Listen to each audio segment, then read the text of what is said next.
for today's video nga pala, pupunta po kami sa aming kalapate. So, nandito na po yung pinsan ko, nauna na po. Ayan po siya, oh.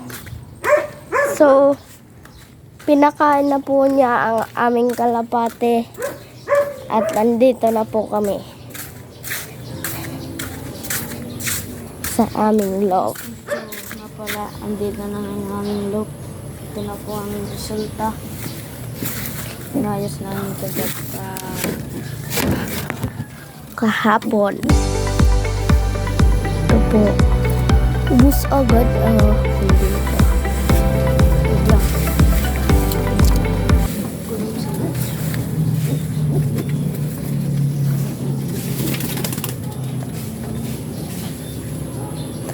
Sinama-sama na po namin sila.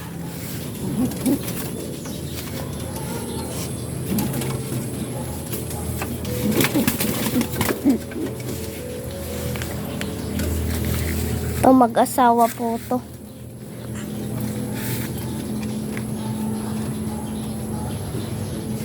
So, yun nga po.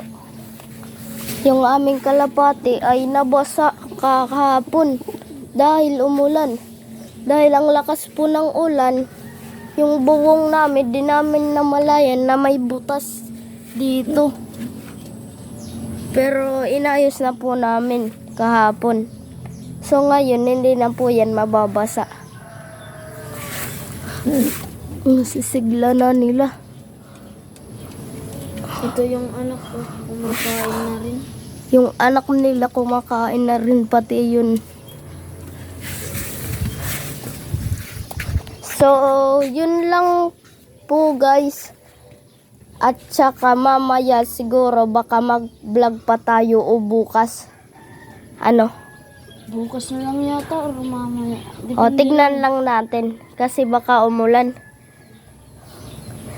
At saka pagkatapos naming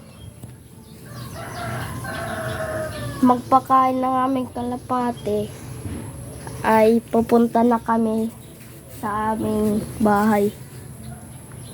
Mamaya naman pong hapon. Tignan lang po namin kung makakapag-vlog kami mamaya o hindi. So, yun lang po guys. See you. Abangan bukas.